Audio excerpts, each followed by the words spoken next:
So this morning we have with us Samantha Gross from the Brookings Institute. She's a fellow in energy and climate change. Thank you, Samantha, for being with us today. Thank you for having me.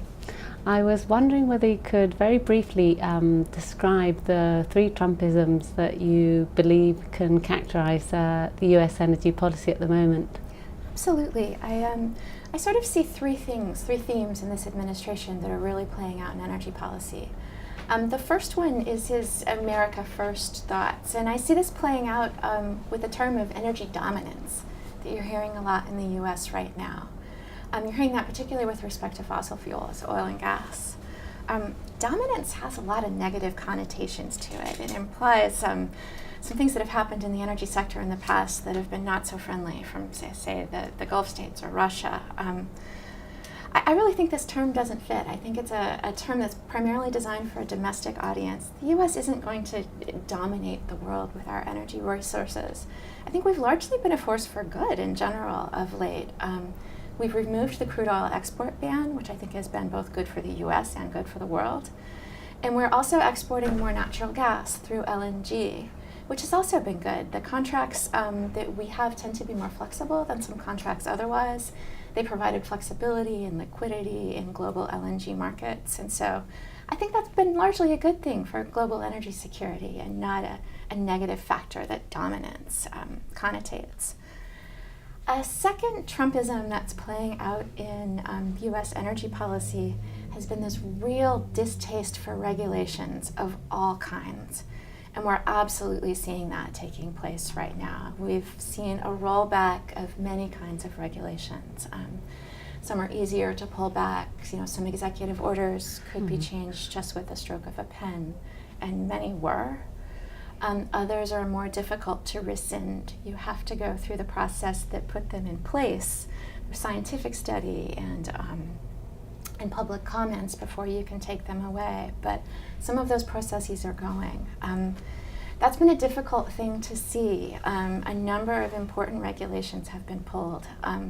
For instance, a regulation that was aimed to prevent stream pollution from coal development.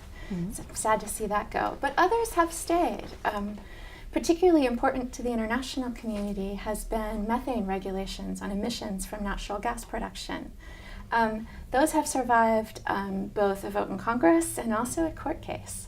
And so as we produce more LNG and as that goes out into the world, it's gratifying for me as an American that we're continuing to regulate methane. We need that to be as environmentally friendly a fuel as possible. But this push against all kinds of regulations, and particularly in the oil and gas and coal sector, you're going to see that continue. The third Trumpism that's really playing out in the energy sector is a real mistrust of multilateralism. We've seen that with respect to trade agreements. We've seen it with respect to the Iran nuclear agreement. And energy related, we've really seen it with respect to us pulling out of the Paris Agreement. I feel like this is actually very harmful to the US in terms of us being viewed as a reliable party in international negotiations and agreements. People here in Europe care deeply about climate and care deeply about the Paris Agreement, and they're our closest allies.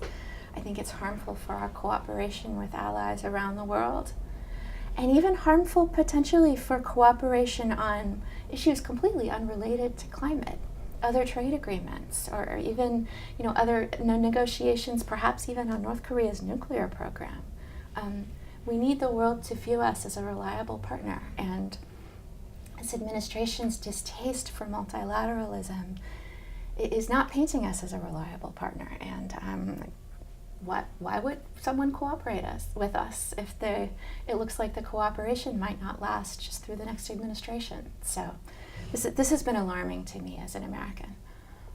And following up on your comments on international negotiations, what do you see the role of the US being moving forward, for example, in COP23 and after, especially as regards, for example, transparency issues in which both the US and the European Union have been steadfast in pushing forward? Yes, in the past, the U.S. was a real leader under the Obama administration in setting and getting the agreement pulled together, and also really pushing for transparency and verification of compliance and progress towards NDCs. I hope that someone steps up to take this lead.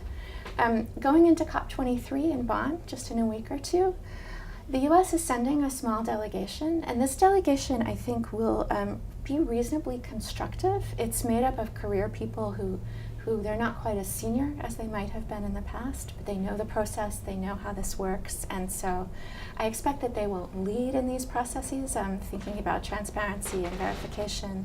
Mm-hmm. But my hope is that they will at least be constructive, and I think we're sending people who have the ability to be constructive in that process. Well, that's great news. And coming down to the national and subnational level, where do you see climate and energy policy moving forward in the next few years and perhaps after this first term? Right now, it's very interesting in the U.S., like many issues in the U.S., you see a real divide on climate policy. Within the states, you see a lot of states that are really pushing forward on climate action. There's even a state and subnational coalition going to the COP in Bonn, setting up a pavilion to replace the withdrawn U.S. pavilion to talk about the efforts that are happening. And so a lot of good things are happening at the state and city level. The state level regulates the power sector in the U.S., and so you're seeing a lot of states that are really moving forward. And municipalities regulate things like transportation policy or building codes and things that can really make a difference in the long run with respect to emissions. So in areas where the governments are in favor of it, you're still seeing some positive action towards reducing U.S. emissions. Mm-hmm. Other areas, not so much, and they really needed that nudge from federal policy that they're not getting right now. But the picture isn't entirely negative with respect to the U.S. emissions profile going forward. Well, thank you ever so much. It's been a pleasure having you here. Oh, thank you. It's been a pleasure being here.